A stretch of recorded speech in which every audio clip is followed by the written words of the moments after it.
So welcome, everybody. My name is Carin Forman. I'm the Global Partner Lead for Media Supply Chain and Archive at AWS. Our focus at AWS is what we call TMEGs, which is Telco, Media, Entertainment, Games, and Sports.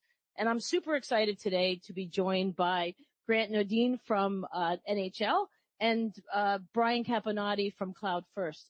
For those of you who don't know Brian and Grant, let me just give you a quick snapshot and some background on them. So a couple things. Brian has been in the archive business for quite a long time. He's the CEO and founder of Cloud First IO, which is a tape archival company. And prior to Cloud First, he was with Front Porch Digital, where he was a founder as well, and with Maztec Diva. And something I learned about Brian and just kind of doing a little research on him, he is a 3-time Emmy winner for an innovation award for archive management. And he has also, if I just look at my notes real quick, he is also the inventor of the SMPTE archive exchange format. So I've been working with Brian for many years, and I did not know he was a 3-time Emmy winner. Now let's turn over to Grant. Grant, I'm going to fangirl you a little bit. One is I'm a huge hockey fan. My husband and my son play hockey, so who wouldn't want to work with someone in the NHL? Number two, Grant has been with the NHL for 25 years, and that's an extraordinary thing, not only in our market, but now in technology. Grant has been singly responsible for the digital video ecosystem of the NHL. He has done things like live cloud production with them. He's worked with them on fan engagement, and he has been pivotal and instrumental in the digital journey for NHL to cloud. And so I'm really excited because A, I've known both of them for years, and B, the work that they do and the stories that we hopefully will unlock today are going to be pretty enriching and fun. So I'm going to now toss the puck over to Grant and to Brian. But just to give a little bit of background, the NHL had thousands of content in their archive. They had somewhere between 15 and 20 petabytes of material. And in Grant's role, he looks at a holistic digital strategy of how to enable content. So Grant, tell us a little bit about your involvement, the digital strategy in this project that you worked on. Well, it's one of many projects. Part of maintaining the history of the NHL is certainly about making it really sing, right? And really bringing to the surface all of the great nuggets of information and the great plays over the years, and really allowing people to interact with that in more meaningful ways. And it's a very arduous journey, right? Because the history of the NHL is quite long. And there are quite a lot of different generations of content in terms of quality and completeness. So really finding a way to start to surface insights about that content is super important. But also, it's really just a very ground level effort to make sure that you're capturing as much of the data in sync with your video as you possibly can. And then building a system that really understands that data in a way that is meaningful to end users and to fans, right? And one of the things that, leagues have always closely guarded has been our assets over the years. And really that wall seems to be breaking down now. And really it's about, there's a lot of value there. And I think that there's a lot of different ways that we can enable and democratize storytelling about hockey by making those assets more accessible to people. And so I think really, the interesting thing to me in the last couple of years and couple of seasons has been the transition away from like this giant monolithic MAM system that's primarily concerned with where is that asset? What tier of storage on it is it on? What piece of technology do I need to talk to figure out how to restore it? And all of that monolithic stuff that was built into MAM systems in the past is no longer really necessary. And it really just becomes more about, how is my content more portable? How do I make my content more available to people by enabling a platform that really is about the content and not about the management of storage and the management of the baseline assets. And it becomes about what's there and not where is it. Many thanks to Brian for making this work over the years, of course. But I'm glad to say that, that really it's the journey now is more about, how do we make that content come to life? And I think, obviously with Grant and his vision of the future of hockey and accessibility and content and, discoverability, I think was really a groundbreaking effort that I think we started working on about 3 or 4 years ago now. And really, historically, it was really just about storage and making duplicate copies and on scalable and cost-effective on-premise data tape predominantly. And, with the advent of a lot of the services now that AWS offers in terms of, scalable, cost-effective cloud storage, we had an opportunity to look at the way that NHL use their archives and seeing how we can help them through this transformative journey to make their content more accessible, enrich and enhance metadata and discoverability as part of the process. Unfortunately, they weren't willing to stop hockey for a couple of years while we did this. So really part of our mandate was to, leverage their existing on-premise infrastructures, migrating data in place by sort of stealing available cycles of their legacy tape archive system to handle this migration. Much more than just a file movement, because effectively now it's about the connection of the file data, the hockey games and the produced content with the metadata, enriching that at every step of the process and putting it into some flatter, more accessible infrastructure in AWS to be able to allow the NHL many more opportunities to distribute the content, access the content, whereas the technology in the past was really limiting that capability just because of the nature of data tape and the nature of the way that the systems operated.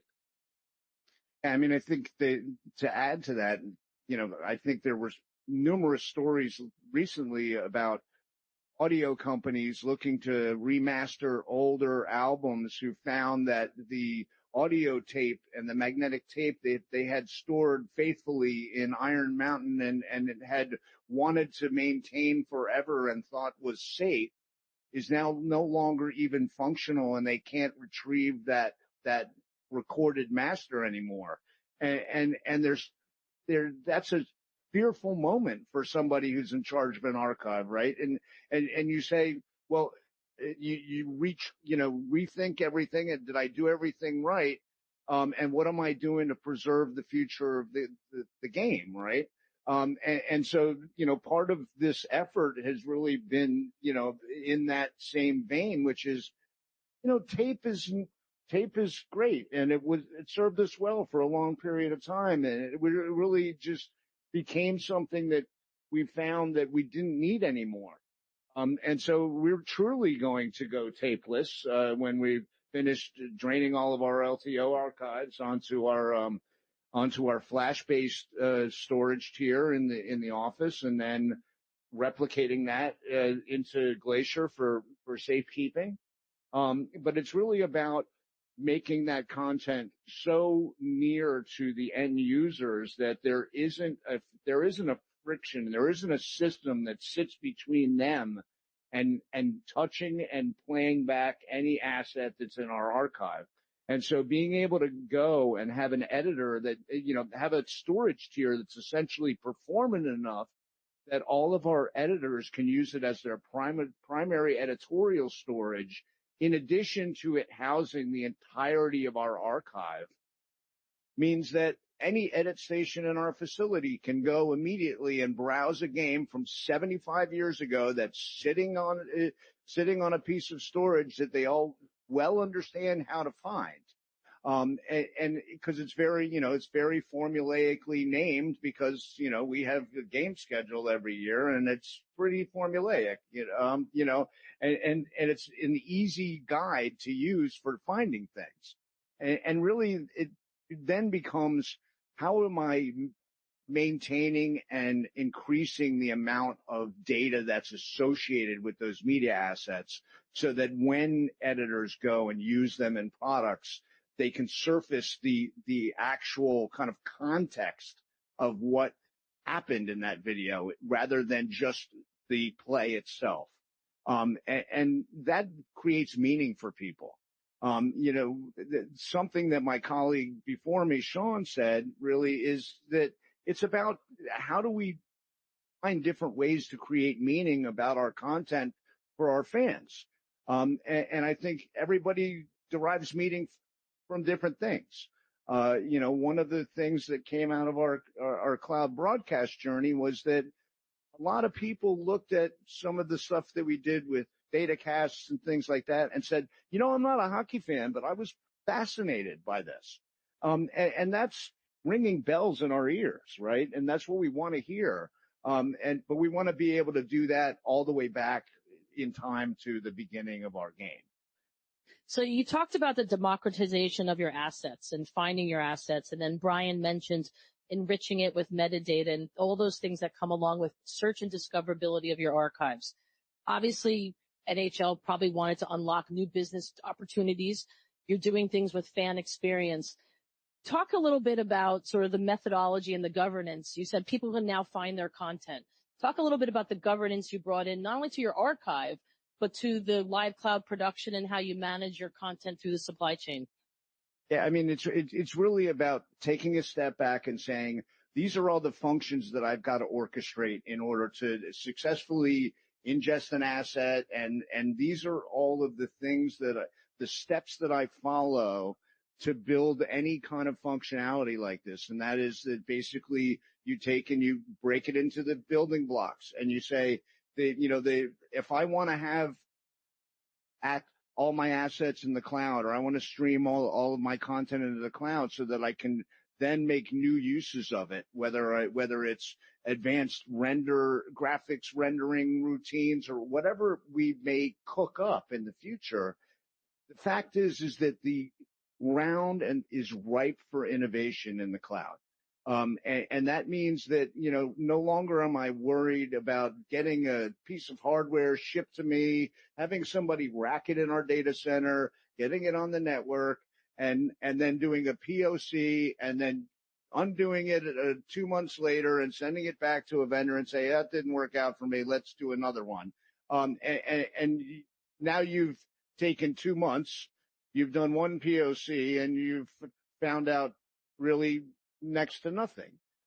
Whereas with 2 months in the cloud, I could do about 20 POCs. And it literally becomes an incredible ripe ground for coming up with new ideas that are going to enhance the content for the fans. We're going to come back to that about new opportunities and enhancement for the fans, but I'm going to turn to Brian a little bit and say, Brian, what are some of the things that you're seeing in archives and the challenges that customers are having in organizing their libraries, making them actionable, and being able to do what the NHL is doing? Yeah, it's a good question because I think, everybody's sort of grappling with this concept of shifting their workloads to the cloud, but unless there's a real big technical business case, cost case to be able to build that story around, it becomes a little bit risky. And I think one of the steps that we first embarked on with the NHL is to really help them to understand how they've used their archives. So we have a team of data scientists, and we were able to analyze their real-world utilization of their archives. I think their archive was in use for about 15 or so years, so we had a very good historical basis to do our analysis. From that, we were able to basically tell them day to day, hour by hour, minute by minute, how they've used their data in the past, what's their most used assets, what their least used assets, which workflows draw which content from which parts of the archive. And from that, it let us look forward and build out 5-year TCOs to be able to come up with the best cloud architecture, the right scale of their on-premise flash-based storage system as well, to be able to empower this. But being able to go into that level of the transformative journey with the data to be able to base their decisions on rather than sort of guesswork.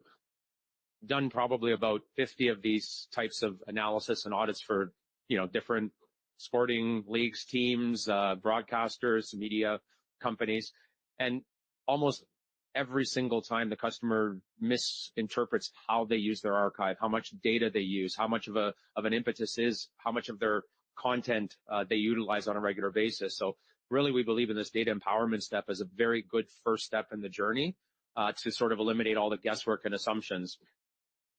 The next thing, I'm Canadian, so genetically a hockey fan. So, a large part of this too was, as Grant was mentioning, this is the history of hockey. Every game that's ever been played, that's been digitized through time from film, from videotape and born digital assets. So the preservation part of it was very important for us as well. Maybe actually more important for me than, not to minimize, but a lot of the things that we've built into our platform have leveraged some of the capabilities also available in AWS with, end-to-end checksumming and fixity checks and things like that. So from the time that original asset was captured into this legacy on-premise digital archive, we're able to sort of calculate checksums and bit fixity information all the way through the entire process, including after we've written the data to AWS. So we can fully authenticate the asset being bit for bit identical from the time it was originally captured by the archive system to the time when we say, yes, it's been successfully migrated into AWS. So that was a big part of it. And then it's bigger than just file-based movement. This is not just a data movement. This is an asset movement. So what we were also able to do as part of this engagement was we were able to siphon off metadata from the existing legacy MAM system. We were able to sort of extract technical metadata from the content as it was coming into and through our system, our migration platform. And all of the content, the file-based data plus the metadata traveled through the entire process, including, tagging on both the VAST as well as the AWS infrastructures as well.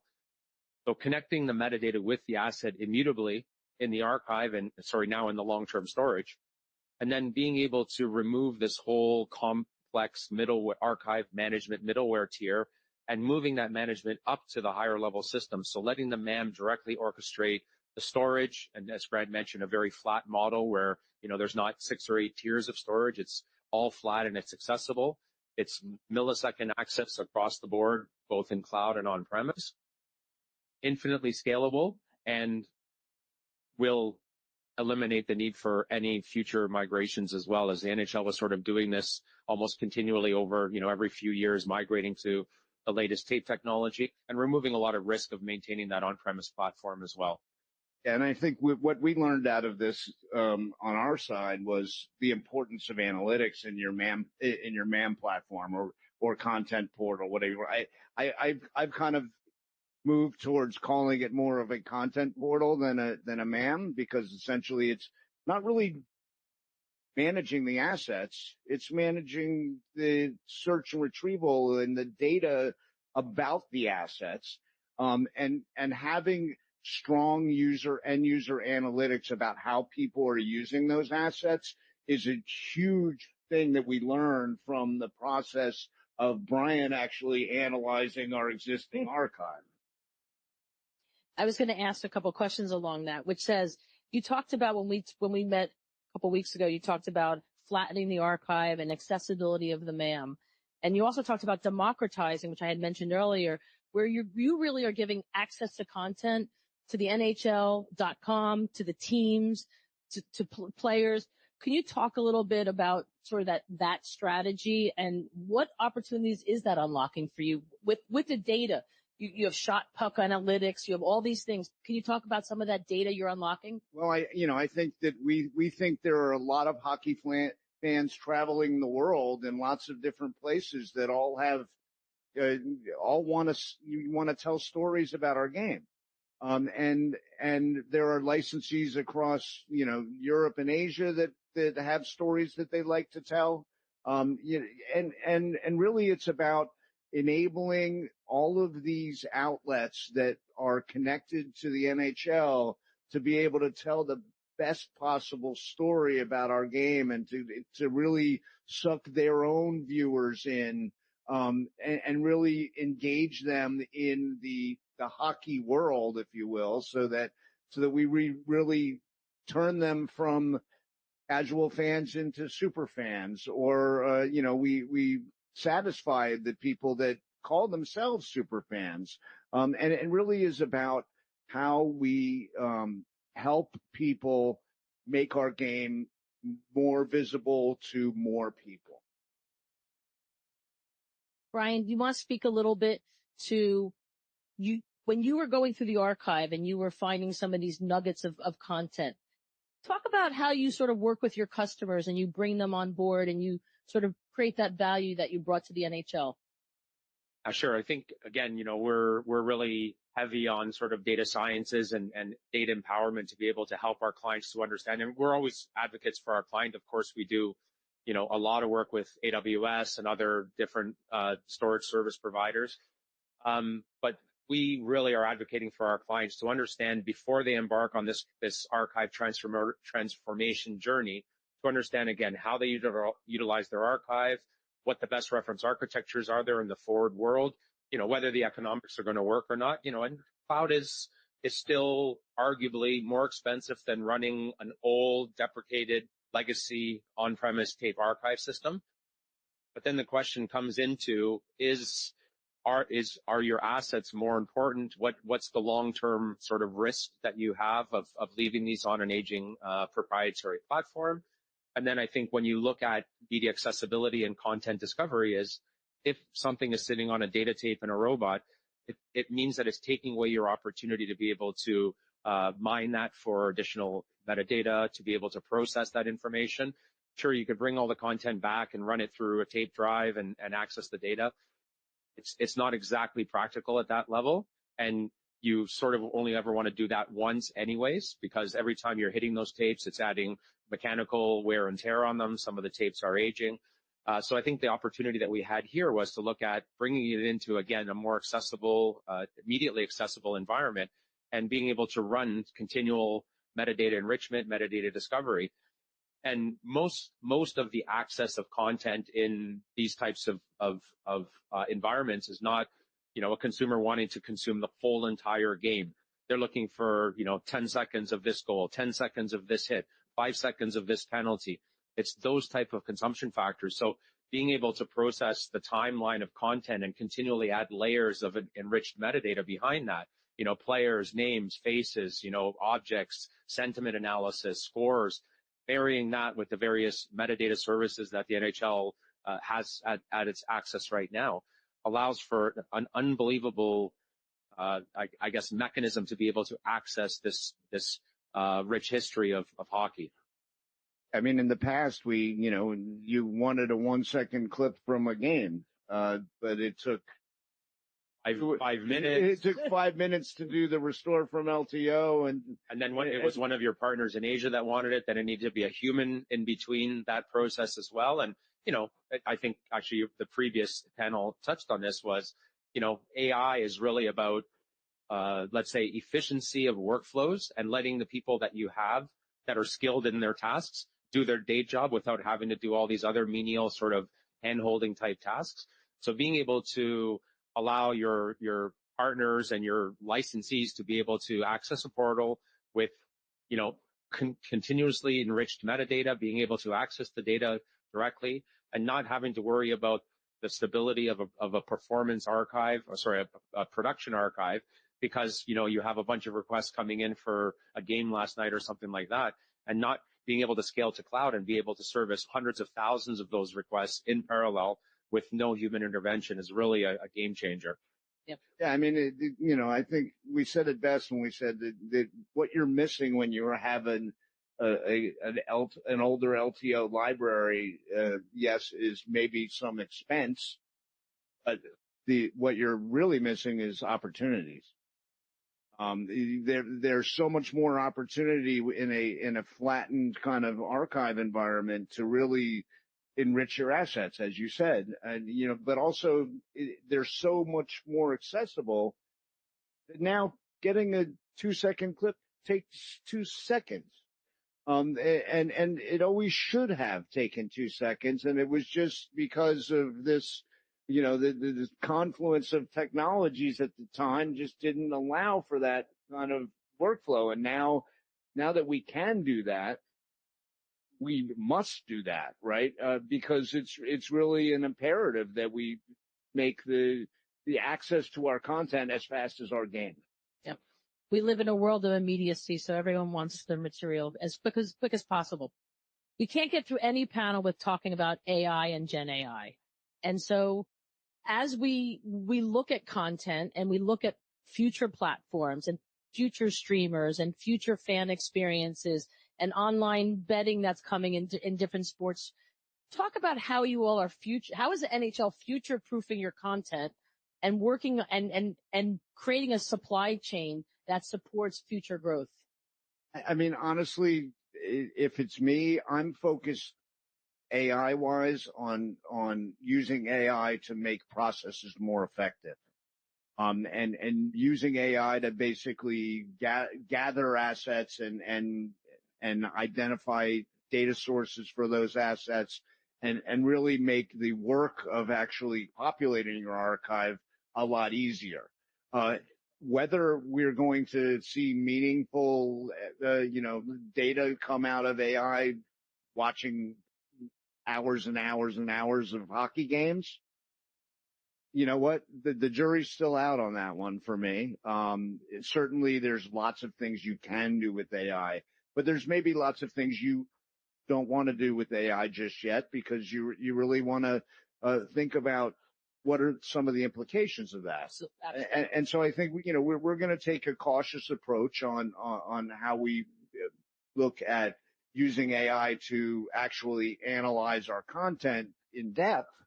But I think we're going to very much embrace how AI can make our lives easier and make our processes work better and really be able to help identify areas where we can improve. And at AWS, we have this concept of responsible AI. So I very much appreciate you saying using AI or Gen AI for the right reasons and the right purpose. Brian, do you want to comment on sort of how that's changed you from an archive perspective? People have archives. They don't have metadata around it. It's not discoverable. Talk to me a little bit of how it's changing your business a little bit. I think that's really the big part of this archive transformation journey is really about having accessibility to the content to be able to do things with it that you just couldn't traditionally do. And, not bad-mouthing, I built 2 decades worth of these large on-premise tape archive systems, and it was really the only way to store this volume and this scale of data. And since the, advent of AWS services, more around Glacier Instant Retrieval, Glacier Deep Archive, where, the TCOs kind of work. They don't look that offensive anymore.